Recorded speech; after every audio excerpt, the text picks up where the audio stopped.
చెప్పండి చెప్పండి. సుబ్బారెడ్డి గారు అసలు కల్తీ జరిగిందని ఒప్పుకోలేదట. ఒకసారి ఇది వినండి.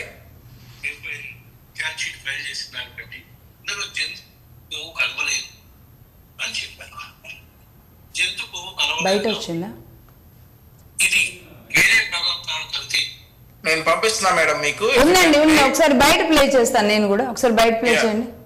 ఫైల్ చేసిన దాన్ని బట్టి ఇందులో జంతు కొవ్వు కలవలేదు అని చెప్పారు. జంతు కొవ్వు కలవలేదు కాబట్టి ఇది వేరే పదార్థాల కల్తీ జరిగింది, జంతు కొవ్వు మాత్రం కలవలేదు అని చెప్పారు. కానీ దాంట్లో సిట్టు ఎంక్వైరీలో ఛార్జ్ షీట్ ఫైల్ చేసిన దాన్ని బట్టి ఇందులో జంతు కొవ్వు కలవలేదు అని చెప్పారు.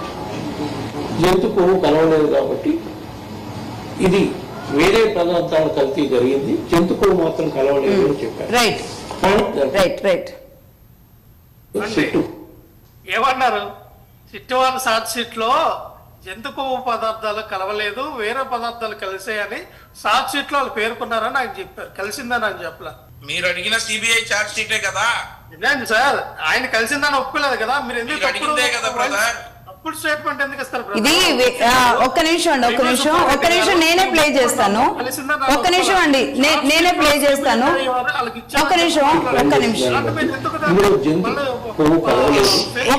ఆగండి.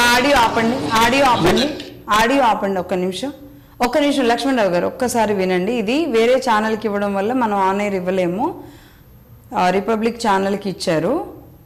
Yes, I agree that they have submitted in their report that ghee is adulterated. And they have also mentioned adulterated ghee supplied because of so many people's involvement and some officers' involvement, some third person's involvement in the, all those people were named and charge sheeted also.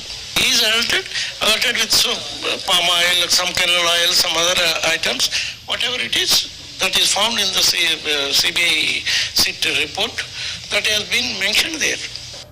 చూసారండి, వినబడింది కదా clear గా. అంతే కదండి, CBI mention చేసింది charge sheet అని చెప్పారు కదా. ఏమండి, ఇది అడల్టరేటెడ్ అయ్యింది అనేది ఆయన నిర్ధారించారు. కొంతమంది ఆఫీసర్లు ఇన్వాల్వ్ అయ్యారు అనేది ఆయన నిర్ధారించారు. ఓకే, ఒక్క నిమిషం. దుర్గా శ్రీరామ్ గారు మాట్లాడిన తర్వాత అనలిస్ట్ గా ఆయన మాట్లాడిన తర్వాత మళ్ళీ మీ ఇద్దరు దగ్గరికి వస్తాను. మాట్లాడినా అది షార్ట్ షీట్ లో సిబిఐ పెట్టారని మాట్లాడతారు కానీ మేము చేసామని ఎలా ఒప్పుకుంటారండి?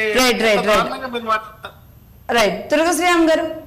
లక్ష్మి గారు, ఇప్పుడు ఈ మొత్తం ఛార్జ్ షీట్ కానీ మొత్తం వ్యవహారం కానీ దీన్ని మనం రెండు పార్ట్లుగా చూడాలి. ఒకటి, చంద్రబాబు నాయుడు గారు ఆ రోజు ఎన్డీడీబీ రిపోర్ట్